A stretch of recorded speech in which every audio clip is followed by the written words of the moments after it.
Good afternoon, Saitlanders. How are you? That thing in the background is atrocious. Meaning actually the camera angle. But these dogs, really, I don't know. Okay, I'm going to pause and see what I can do, but no promises. If I have to make this video with a skew sign, I will. It's a pain in the neck, this non-remote control camera. The one I used to have was remote control. You could just... Anyway, how's this? I've been sick, ill, I was ill for 2 full weeks, 14 days in bed. And then, today being Wednesday, yesterday, Tuesday, I felt well enough to hold a meeting with Nicoline. You know Nicoline? Blonde-haired girl, 2 lovely children. Oom Jan van der Merwe, Oom Jan Snorre's daughter. I had an appointment with her. Quite an important appointment because we haven't been meeting regularly because of me, and she helps me build databases and very important work for a department like mine. And the next thing, lo and behold, I get a message from Mr. Miller. No ifs, ands, or buts. I'll see you at 9 o'clock. Okay, so how do they say in Afrikaans? Die dag was daarmee heen. That was the day. And actually it was a lekker day. We held such a healthy conversation. And sorry, there's lines flickering here and I'm trying to figure out if it's the fan, but it's not. It looks like a sort of a circulating shadow. And Nico Engelbrecht joined us, or I joined them, and we ended up braaiing. And you know, in spite of the bull dust, the lies, the destructiveness, the attacks, the slander, how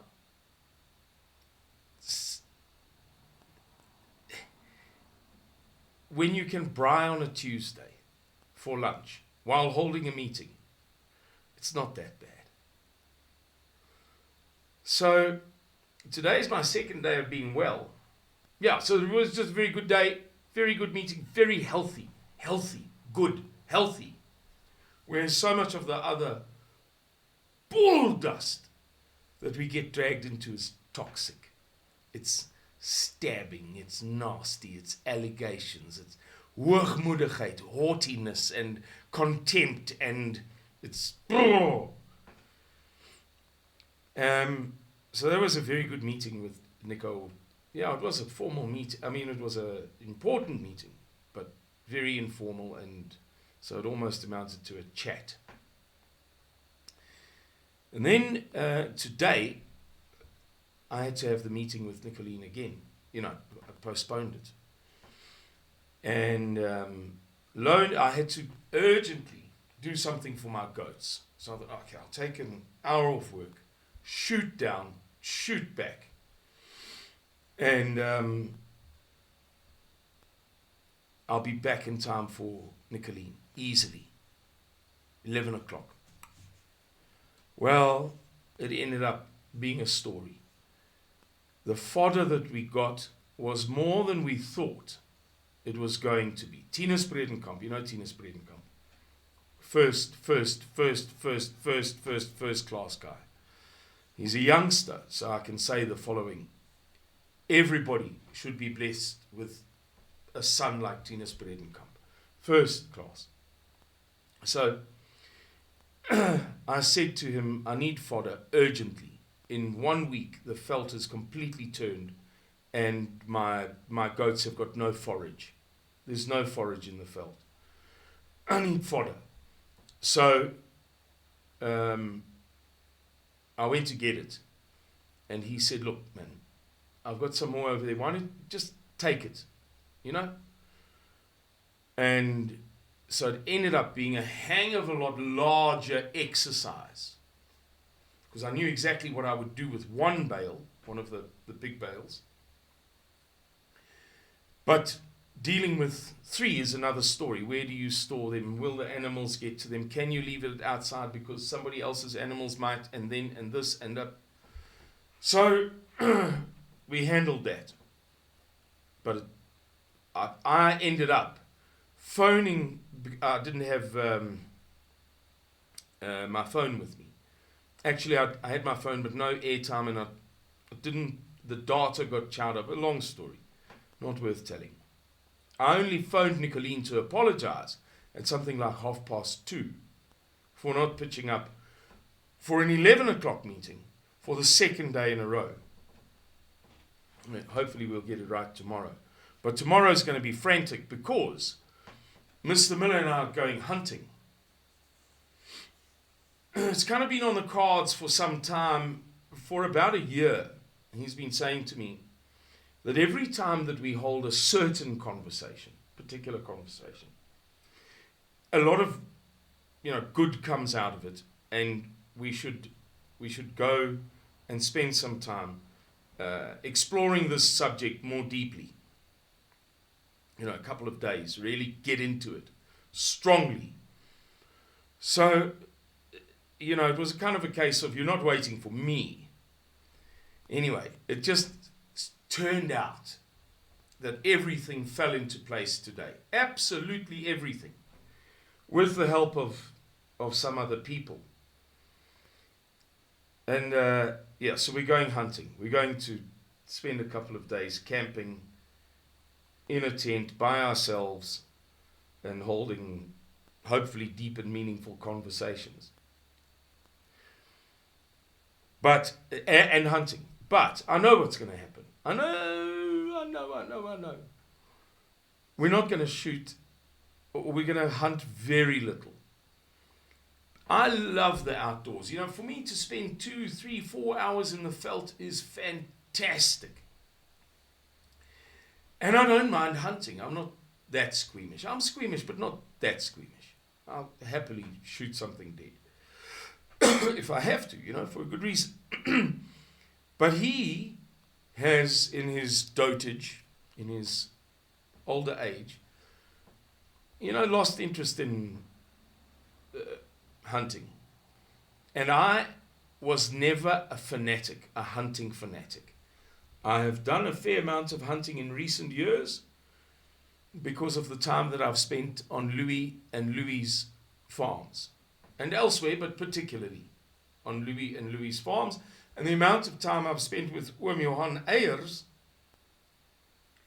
on that farm. Just lots and lots of time. So you end up getting the opportunity and putting in the hours. So it made me think about this blasted story that has come out. Oh yes, and I have to go and pick up something in Orania for the people where we're hunting. But listen to this. After 13 years of trying, this is in Network 24, News 24, whatever they call themselves. After 13 years of trying, SAPS can now legally use mass surveillance cell phone grabbers. And of course, my first thought was that it's hardly likely to employ them against the Red Cross Children's Hospital or the Boy Scouts of South Africa. And just knowing that the nature of the cause in which we find ourselves, these things are going to be at least partly directed at us. This is now from my broadband. So I read you the headline from News 24, and now I'm giving you content because it's better written from my broadband. Justice Minister Ronald Lamola on Friday, obviously when I say it's better written, it's not well written, it's written by an imbecile, but less of an imbecile than the other.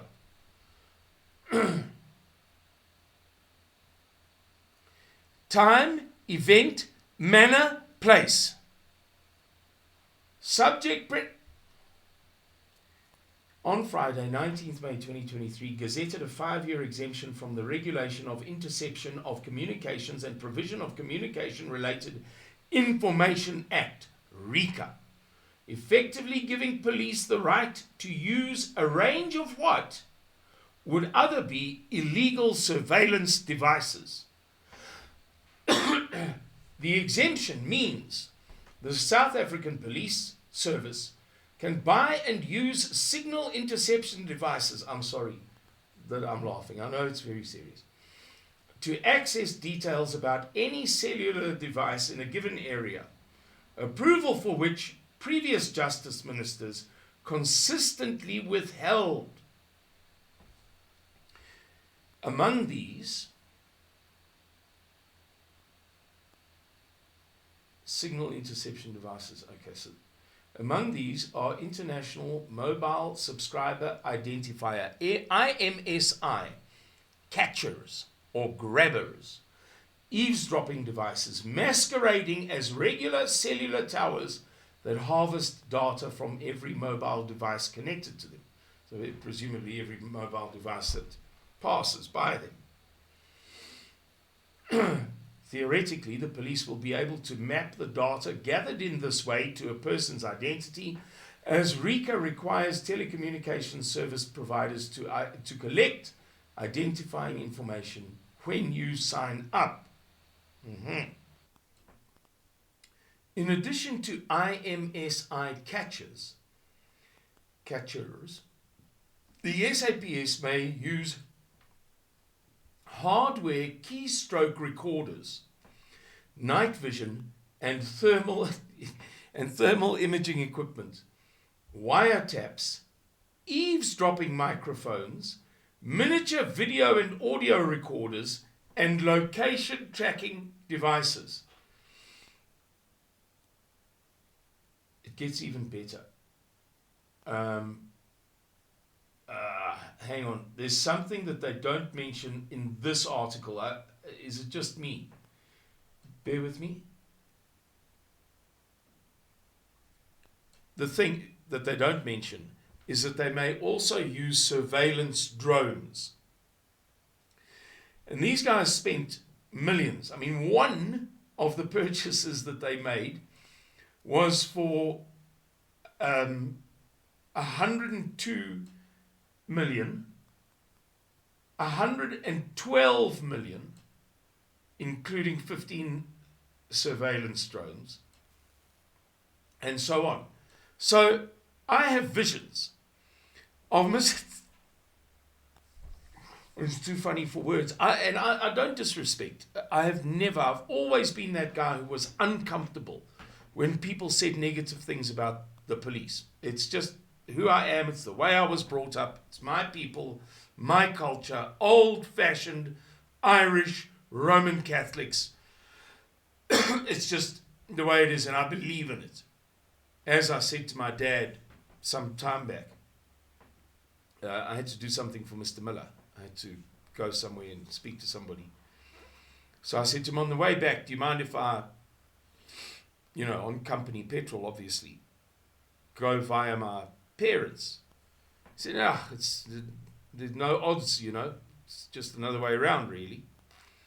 So I was chatting to my dad and I said to him, I take pride in my upbringing. I really do, in everything, absolutely everything. I'm talking about upbringing, not bad events or unfortunate events, upbringing generally. So I fully respect the police. It's the way we are. But Yassi, I can't help but think to myself, how is it going to be abused by these mamparas? And I have visions of Mr. Miller and Louis' children, between them, excluding the adopted children, they've got over 100. And we have to tell them, kids, this weekend, keep your eyes open. Just remember, don't look into the sun, but keep your eyes open, and you let us know if you see a miniature helicopter or a miniature remote control plane flying over. And I've got visions of the three of us braaiing in the bush and continually, like somebody with a nervous tick,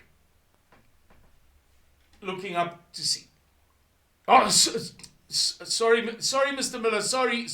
I thought it looked like it's just a black eagle. I thought it was for a second. I didn't. Sorry. Now, on this occasion, I've got to buy a new pair of binoculars on the way down. A better pair. Louis must have his on standby all the time, and Mr. Miller must bring whatever he can from home.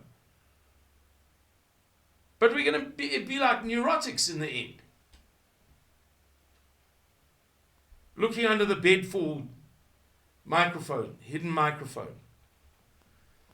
You know, I was chatting to Mr. Miller about a concept. It's a political concept. And that is that traditionally, it's pretty much a standard thing. It's a standard thing. The Ministry of Foreign Affairs of any government. Sometimes we talk about this stuff, quite interesting political and sometimes philosophical things. Although I'm not much of a philosopher, I like practical things. I like to be an impractical person on practical things. That's my mix of personality. The Ministry of Foreign Affairs of any state is responsible for external surveillance. So MI6 in England reports not to the military, although MI stands for Military Intelligence Department number 6. External. MI5 internal.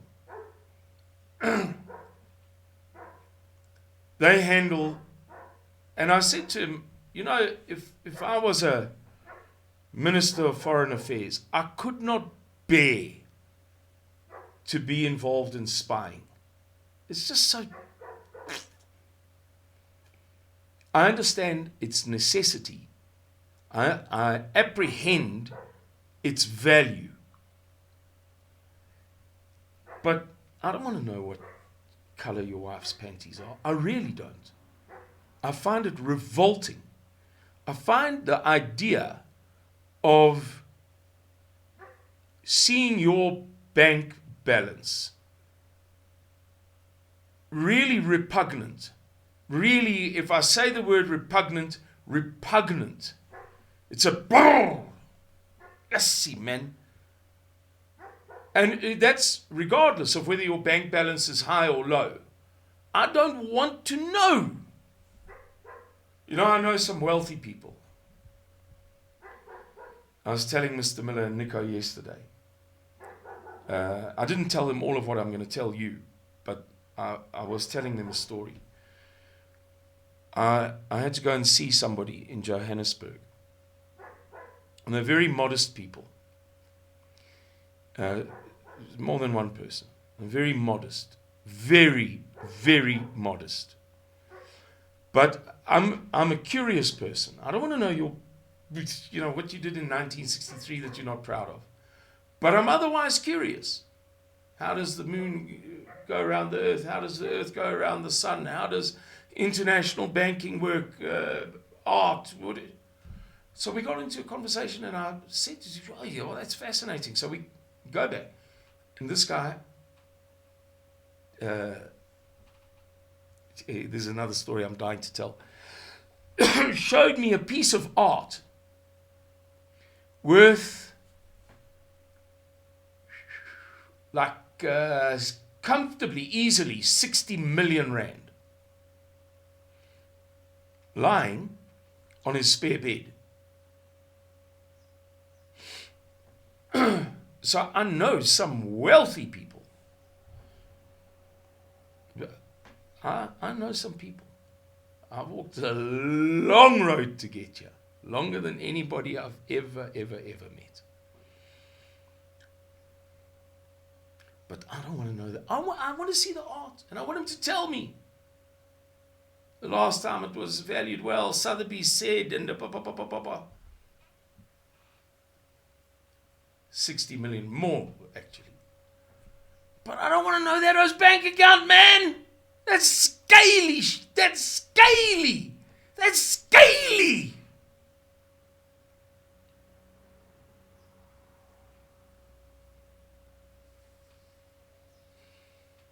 You know, even with bad stuff,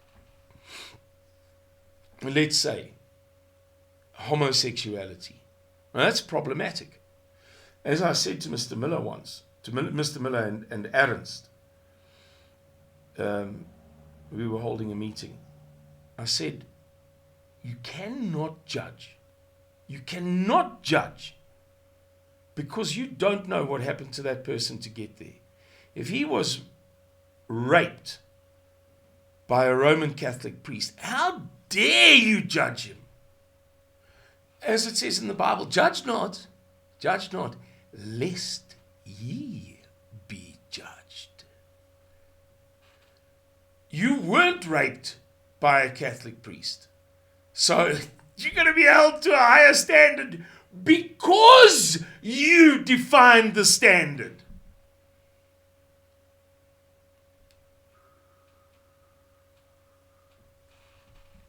Ouch. And it's a thing to consider, because when we have people coming into camps, you know, morphies with budaikis, that's not acceptable. So you have to keep them out. Don't judge. Don't.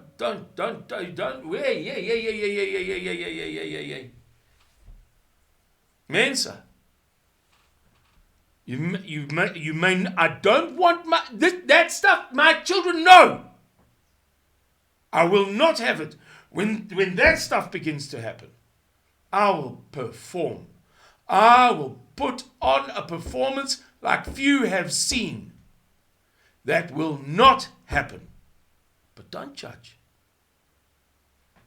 Don't judge. You don't know how that child's soul was torn apart to turn them into that.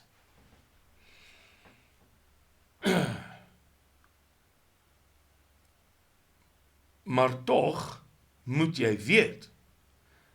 So that's an illustration. That's an arbitrary example. I'd go so far as to say a random example to illustrate a principle.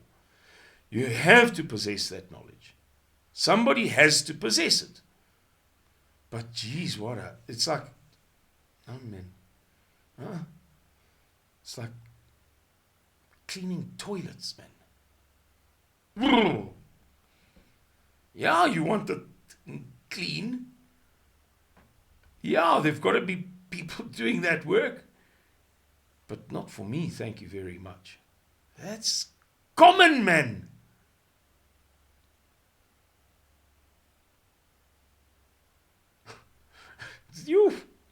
So, yeah, after 2 days of various adventures and really healthy, terrific conversations, we're going hunting for a purpose, for a very, very meaningful purpose. The hunt is not the purpose. Certainly it never is with Mr. Miller. And nowadays it isn't with me either. Yeah, we'll have to take our dark glasses, binoculars. Hey, Judith, my Belgian Malinois, she's gotten very big. Come and say hello to these people. They saw you before, they met you before. Come up here. Yeah. It's very beautiful. I told you I got it as a gift. 12 grand. Gift. Generous, huh? Kind. Comes out of a spectacular line, by all accounts. She better have. This dog has tried my patience like no woman, child, or animal ever has. Whew. And Mr. Miller thinks it's very funny because he sees it. Oh, dear me. He said to me, I thought you would get married. You'd find the right woman. Here at Saitlon, I've never been married, and I hate it. I really don't like it. You'd find the right person here. I just had that feeling. And she would teach you patience. He said, but I'm surprised to discover that it's a dog. He said, I can't believe the change in you. Oof. Anyway, guys, enough. This has been 26 minutes now. Yeah, so we're going with our binoculars. We're going to have all the kids on standby, staring up into the sky, not looking into the sun for 4 days. Looking for drones because the police have been given legal permission to employ illegal means, and the Lord knows that they shall abuse it, and they shall abuse it on us. Oh, many other people, illegal gambling, I'm sure, illegal prostitution, child smuggling, what, yeah. But if you think that we're going to be left out, I'm here to help. Anyway, guys, thanks for watching this video. I hope that you enjoyed it. It was a nice video for me to make after being so ill. 14 days in bed, not nice. Just to have a ramble about a serious, few days, serious things that have turned into possibly something quite funny. Anyway, God bless all of you. From my heart, I say, may the Lord bless you and yours in the times in which we now find ourselves. Bye-bye.